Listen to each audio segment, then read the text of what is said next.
Good morning. আজকে 1 তারিখ 1 November 2024। কাল রাতে কালী পুজো গেছে। আজকে আমরা এখন রাইডে বেরোচ্ছি। এখন বাজে 5:33।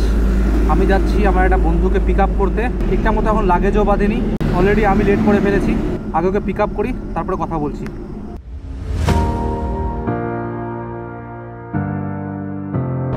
তো সচিকে পিক আপ করে নিয়েছি। এখন আমরা যাচ্ছি আসলে বাঙারে বিপ্লবের বাড়ি, আর ওটা রাস্তাতেই পড়বে। কোনো লাগেজ কিছু বাঁধা হয়নি, যেটা বললাম।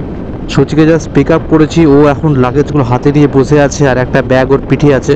এগুলো সমস্ত কিছুকে একটা ব্যাগে ট্রান্সফার করব, তারপর লাগেজগুলো বাইকে বাঁধবো। তো এগুলো সমস্ত কিছু বিপ্লবের ওখানে গিয়েই করব। ঠিক আছে, মোটামুটি সবাই রেডি।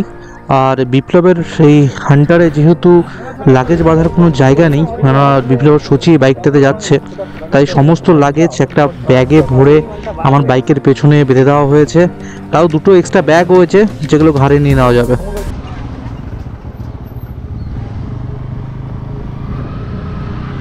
তো ফাইনালি আর অফিসিয়ালি আমরা এখন রাইডে বেরাচ্ছি। আজকে আমরা গ্যাংটক যাচ্ছি। গ্যাংটকের দূরত্ব গাজল থেকে 338 কিলোমিটার। এর আগের ভিডিওতেও বলেছি, তো যাই হোক আজকে আবার বলে নিচ্ছি। আর এখন বাজে 6:45। আমাদের বেরোনোর কথা ছিল 5টাতে, প্রায় 7টা বেজে গেল বেরাতে বেরাতে, 15 মিনিটই কম। আর ঠিক আছে, কই না, একটু টাইম লেগে গেল সমস্ত লাগেজ বাঁধতে, সবার বেরাতে। আমিও দেরি করেছি।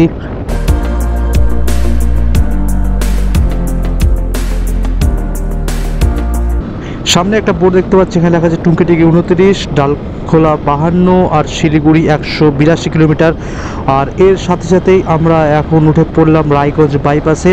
রায়গঞ্জ বাইপাস পুরোপুরিভাবে খুলে দেওয়া হয়েছে। একটা সুবিধা হলো এতে যে আমাদেরকে আর রায়গঞ্জের ভেতর দিয়ে যেতে হবে না, আমরা ডাইরেক্ট বাইপাস হয়ে চলে যেতে পারবো।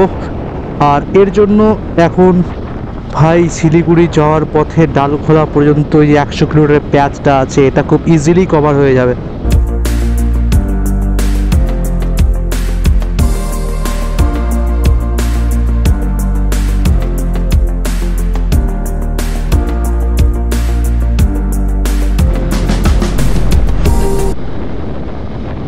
রায়গঞ্জ বাইপাস পার করার পর থেকে সামনে যে ক্লাসিক নিয়ে ওভারটেক করলো এই লোকটা, জানি না এর মধ্যে কি উঠেছে।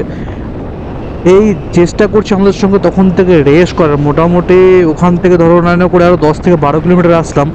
আমরা স্পিড বাড়ালেও আমাদেরকে স্পিড বাড়িয়ে ওভারটেক করে নিচ্ছে। আমরা স্পিড কমালে ওইও দাঁড়াচ্ছে আমাদের জন্য, যেন আমরা ওকে ওভারটেক করি। এরকম চলছে তখন থেকে। ওভারটেকের প্রোগ্রাম এখনও শেষ হয়নি, লোকটা চলছেই আমাদের সঙ্গে। এখন আমরা 80-তে, উনিও মোটামুটি এরকমই স্পিডে। ঠিক আছে, যাই হোক, ফালতু এইসব লোককে এন্টারটেন করে লাভ নেই, কেননা জীবনে রিস্ক হয়ে যাবে।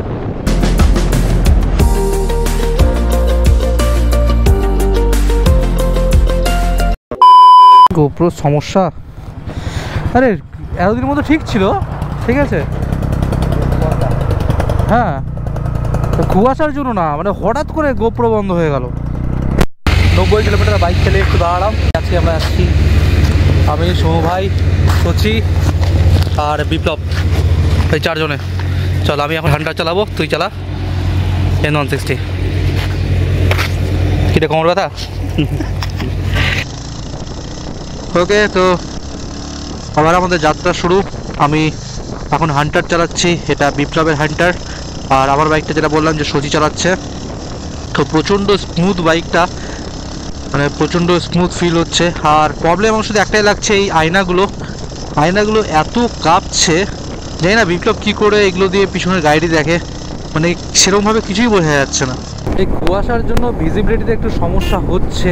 আর তার মধ্যে আমি যে হেলমেটটা ইউজ করি সেটার ভাইজারটা কালো কালারের, তার উপর এরকম রাস্তা খারাপ। তো খুব একটা বেশি বলবো না, কিন্তু হ্যাঁ সমস্যা তো হচ্ছে হালকা পাতলা। আর এদিকে একটু ঠান্ডাও লাগছে।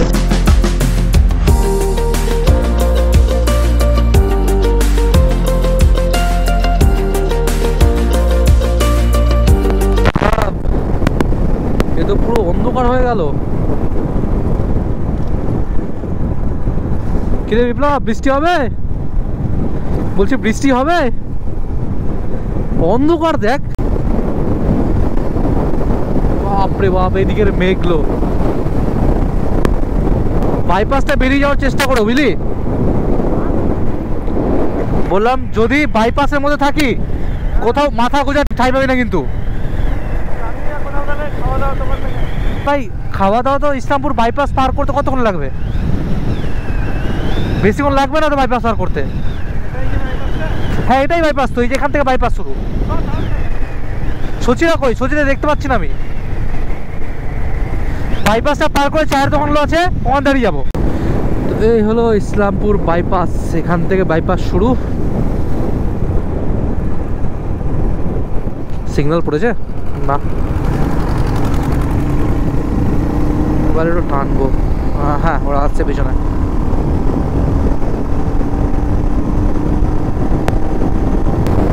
ইসলামপুরের এই বাইপাসটাও কিন্তু হেভি সুন্দর। তাই এখানে বাইক টেনে যা মজা পাওয়া যায়, কিন্তু এখন যদিও অনেক জায়গায় রাস্তায় যে খারাপ হয়ে গেছে, পরে এগুলো আবার মেরামত করেছে, সেই কারণে এখন রাস্তায় চলতে গিয়ে একটু উঁচু নিচু জায়গা পাবো। এই তো সামনে পরিষ্কার। বৃষ্টি শুরু খাওয়াতে হবে। এই তো এটা একটা খাওয়ার জায়গা মনে হচ্ছে। হ্যাঁ হোটেল মনে হচ্ছে তো। হ্যাঁ চল, কোথায় গেল সে?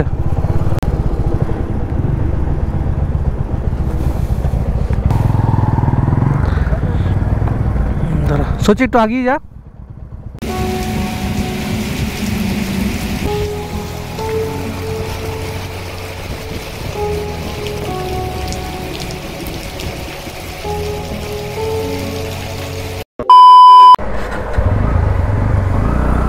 चलो भाई साहब, 1 ঘন্টা ধরে ওয়েট করে খাওয়া দাওয়ার কিছুই পাওয়া গেল না, শুধু শুধু টাইম নষ্ট। যাই হোক, খাওয়া দাওয়া এখন আর এখানে কোথাও করবো না। এবার চিন্তা ভাবনা করছি ডাইরেক্ট পাহাড়ে উঠেই খাওয়া দাওয়াটা সারবো, কারণ অলরেডি এখানে 1 ঘন্টা নষ্ট হলো। আর তার মধ্যে এখন দিন ছোট হয়ে গেছে, 5টা 5:30টার মধ্যে সন্ধ্যা লেগে যাচ্ছে। তো গ্যাংটকে যত তাড়াতাড়ি পৌঁছাতে পারি তত ভালো, তাহলে গ্যাংটক এক্সপ্লোরও করতে পারবো। প্লাস আমাদের আজকে পারমিট কালেক্ট করারও আছে। ভাই কত কাজ দিয়ে যাচ্ছে ভাই, কি ভাই মালিক বাইক চালাবে না? পুরো ভিজে শেষ ভাই। এই যা চিটে পোটা তো বৃষ্টি পড়ছেই। সমু তোর কাছে কোনো ক্যারি ব্যাগ ট্যারি ব্যাগ কিছু আছে রে? হ্যাঁ তোর কাছে কোনো ক্যারি ব্যাগ ট্যারি ব্যাগ কিছু আছে রে? ক্যারি ব্যাগ দেখ, বৃষ্টি থেকে বাঁচতে আমাদের জুগার। দাঁড়া রে, এবার কি করছিস কর।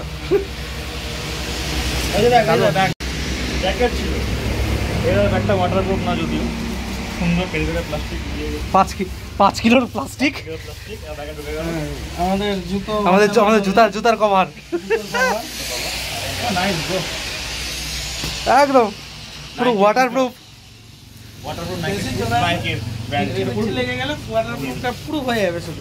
ভাই কিন্তু জুতার মনে হচ্ছে পড়ে যাচ্ছে নিচের দিকে। হ্যাঁ ছাড় না, ভিজলেই হলো। হ্যাঁ ওরাই।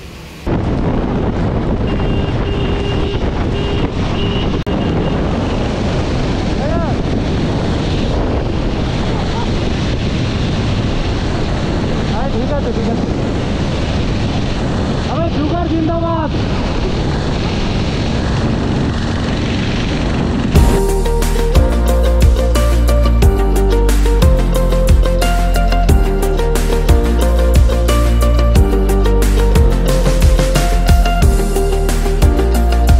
সেবকে এসে আমরা দিনের প্রথম খাওয়া দাওয়া করছি। নর্মাল নিরামিষ থালি অর্ডার দিয়েছি, আর এর সাথে ডিমের অমলেট যেটা আসছে, যেটা খেয়ে দিয়ে এখন বেরাবো। খাওয়া দাওয়া কমপ্লিট করে এখন আমরা বেরাচ্ছি গ্যাংটকের উদ্দেশ্যে। সেবক বাজার থেকে গ্যাংটকের দূরত্ব 91 কিলোমিটার। মানে আমরা যে জায়গায় খাওয়া দাওয়া করলাম সেটার নাম সেবক বাজার। এখান থেকে গ্যাংটক যেতে মোটামুটি 3 ঘন্টা মতো লাগবে, এটা গুগল ম্যাপের কথা। তো আই থিঙ্ক আমাদের একটু বেশি টাইমই লাগবে, কারণ মাঝখানে আমরা ব্রেকও নেব, দাঁড়াবো আমরা। আর এখান থেকে দেখো অফিসিয়ালি পাহাড় শুরু, এখন পাহাড়ে বাইক চালাবো। ভাই আলাদা এক্সাইটমেন্ট কাজ করছে। আর আজকের খাওয়া দাওয়া যদি কথা বলি, তো মোটামুটি খাবার ছিল, খুব একটা বেশি ভালো না, খারাপও বলবো না। একদম মোটামুটি। আর যেহেতু আমরা সকাল থেকে কিছু খাইনি, সেই কারণে এটা আমাদের জন্য যথেষ্ট ছিল। আর একটা জিনিস আজকে আমি দেখলাম যে আসলে এতক্ষণ তোমরা যে ফুটেজটা দেখছিলে সেটা ক্রপ করা ছিল, মানে গোপ্রো সেটিং আমি চেঞ্জ করতে ভুলে গেছিলাম, তাই ওইভাবে করে ভিডিও রেকর্ড হয়েছে। কিন্তু এখন সেটিং পুরোপুরি ঠিক করে দিয়েছি, পুরো ওয়াইড অ্যাঙ্গেল এখন ভিডিও রেকর্ড হবে।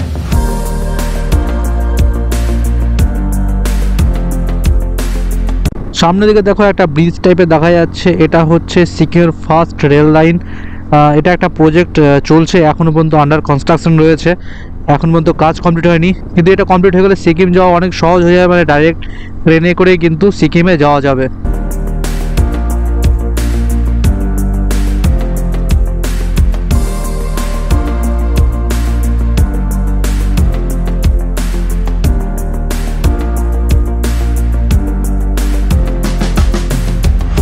অনেকক্ষণ থেকে দেখছি রাস্তার পাশে এরকম পাথরের ওয়াল তুলেছে, এইসব জায়গায় ধস পড়ে, হয়তো ধস থেকে রাস্তাকে বাঁচানোর জন্য এটা করা।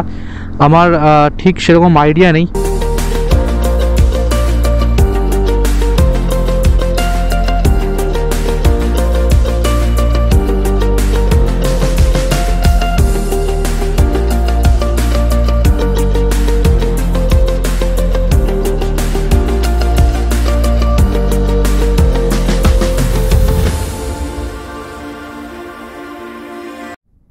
প্রায় 2 ঘন্টায় 55 কিলোমিটার রাইড করার পর আমরা চলে আসলাম রংপুর অটল সেতু ব্রিজে।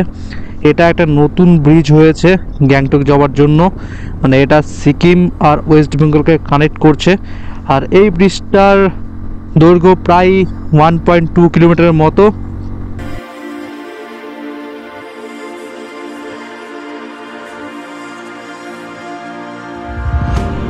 এই ব্রিজটা পার করার সাথে সাথেই আমরা ঢুকে পড়লাম এখন সিকিমে। এখান থেকে গ্যাংটক আর মাত্র 39 কিলোমিটার, যেটা যেতে ধরে নাও যে আর 1.5 ঘন্টা মতো সময় লাগবে। আমরা এখন চলে এসেছি সিংতামে। এই জায়গাটার নাম সিংতাম। এই যে হাতের বাম দিকে যে রাস্তাটা যাচ্ছে, এটা দিয়ে সোজা মাঙ্গান যাওয়া যায়। লাস্টের আমাদের নর্থ সিকিম রাইডে আমরা এখান থেকে মাঙ্গান গেছিলাম, চাইলে তোমরা সেই ভিডিওগুলো দেখতে পারো, সেই ভিডিওটা অলরেডি ইউটিউব আপলোড করা আছে। হ্যাঁ, আমি সাজেস্ট করব যদি তোমরা সিংতাম হয়ে মাঙ্গান যাও, সেক্ষেত্রে অবশ্যই চেষ্টা করবে দিনের মধ্যে যাতে তোমরা মাঙ্গানে পৌঁছে যেতে পারো। হয়তো প্রবলেম হতে পারে, কী যে প্রবলেম সেটা একমাত্র ভিডিও দেখলেই বুঝতে পারবে।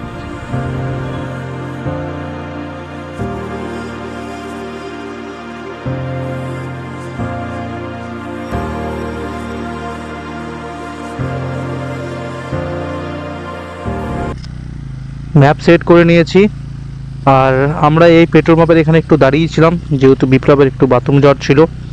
হোটেলের সঙ্গে আমাদের কথা হয়ে গেছে, ওরা আমাদেরকে ওদের লাইভ লোকেশন পাঠিয়েছে। আর গুগল ম্যাপের মতে আমাদের হোটেলের দূরত্ব এখান থেকে, মানে যেখানে আমরা আছি এই জায়গাটা ঠিক নাম যায় না, এটা 8.5 কিলোমিটার। একদম এমজি মার্কের কাছেই আমাদের হোটেল। তো আমরা আগে হোটেলে যাব, হোটেলে গিয়ে সমস্ত লাগেজপত্র রাখবো, রেখে তারপরে আমি যে সকালে বলেছিলাম যে আমাদেরকে আজকে পারমিটও কালেক্ট করতে হবে, তারপরে আমরা পারমিট কালেক্ট করতে যাব। ট্যাঙ্ক ব্যাগে এইভাবে করে মোবাইল রেখে সাধারণত আমার ম্যাপ দেখার অভ্যেস নেই, যেহেতু ট্যাঙ্ক ব্যাগটা প্রথমবারই কিনলাম। তো এখানে রাখার একটাই কারণ যে যদি বাই চান্স বৃষ্টি পড়ে তাহলে মোবাইলটা বেঁচে যাবে। একটু অসুবিধা হচ্ছে কিন্তু ম্যানেজ হয়ে যাবে। এখান থেকে দেখো গ্যাংটক শহরটা ভালোভাবে আর স্পষ্ট বোঝা যাচ্ছে, সত্যি বলতে দেখতে খুবই সুন্দর লাগছে। এটা সব থেকে ভালো লাগে ভাই রাতের আকাশে গ্যাংটককে দেখতে। রাতে দেখবে কিনা পুরো লাইটের একদম মনে হচ্ছে সারি পাহাড় দিয়ে নেমে চলেছে, পুরো লাইটিং। এমনিতেও আজকে দিওয়ালি, আজকে না মানে কালকে দিওয়ালি ছিল আর কি। আমরা এখন গ্যাংটক শহরের মধ্য দিয়ে বাইক চালাচ্ছি, আর আমার মনে হচ্ছে এটা হাতের ডান দিকে, হ্যাঁ এটা এমজি মার্গ। কি ব্যাপার, এমজি মার্গ চলে এলাম কিন্তু আমাদের হোটেলের রাস্তা অন্যদিকে কেন দেখাচ্ছে, একটু দাঁড়াতে হবে, একটু ম্যাপটা চেক করে নিই। রাস্তার সামনে দিয়ে দেখাচ্ছে। তো প্ল্যানের সামান্য একটু চেঞ্জেস হলো। আমি যাচ্ছি এখন পারমিট কালেক্ট করতে, আর সচিকে বিপ্লবকে বললাম ওরা যেন ডাইরেক্ট হোটেলে চলে যায়, তাহলে কী হবে যে আমাদের টাইমটা অনেকটা বেশি যাবে। আর আমাদের যিনি পারমিট করেন তিনি বললেন যে পুরনো যে পারমিটের অফিসটা ছিল যেখান থেকে আমরা নিজেরা পারমিট ইস্যু করতাম, সেই জায়গাটা এসে ফোন করতে। তো চলে এসেছি, এটাই বিল্ডিং। বুঝতে পারছি না যাওয়াটা ঠিক হবে, চলে যাই।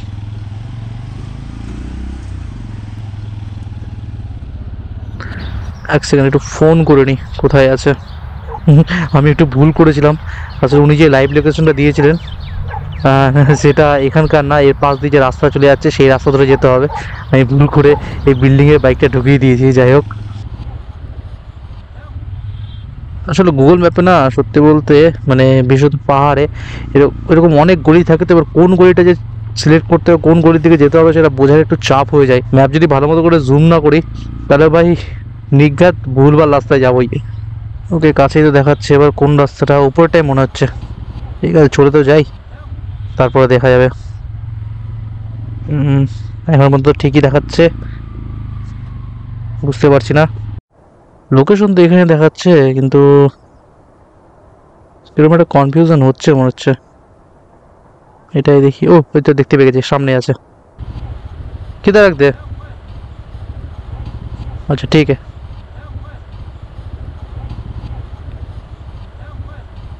এত সুন্দর জায়গা পেয়ে গেছি পার্কিং এর, এখানে গাড়িটা দাঁড় করে রেখে দিই।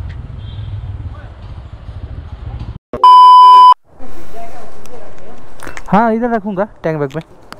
ठीक है, তো পারমিট কালেক্ট করে নিয়েছি, এবার ডাইরেক্ট যাব হোটেলে, হোটেল রুমে। সচিরা আমাদের জন্য ওয়েট করছে, ওরা এখন আসলে হোটেলে পৌঁছায়নি। ওরা বললো হেমজি মার্গের রাস্তায় ওরা দাঁড়িয়ে আছে। মানে আসলে ইনিও তাড়াতাড়ি করছিলেন, যেহেতু আজকে দিওয়ালি আছে, ইনারও বাড়িতে সেলিব্রেশন আছে। হয়তো ইনার নাম নারায়ণ দিওয়ারি, আমি কন্ট্যাক্ট নাম্বার দিয়ে দেবো, তোমরা চাইলে কন্ট্যাক্ট করে যেতে পারো। চলে ভাই, ফাইনালি খোঁজাখুঁজির পর আমাদের হোটেল আমরা পেয়ে গেলাম। তো এখন ভাই জাস্ট বাইকটা পার্ক করবো, লাগেজ টাগেজ রেখে আগে শুভ।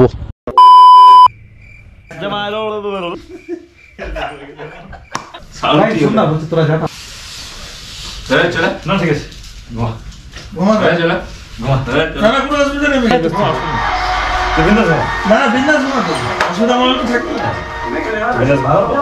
খালি থেকে মাঝে ঢাকা উঠে যাচ্ছে। অনেক উত্তর আফ্রিকার কোনো যে করছে ঘুরে গিয়ে এরকম করে মা কি একটা হাফ প্যান্ট আসবে, কত কিছু নিয়ে যাবে।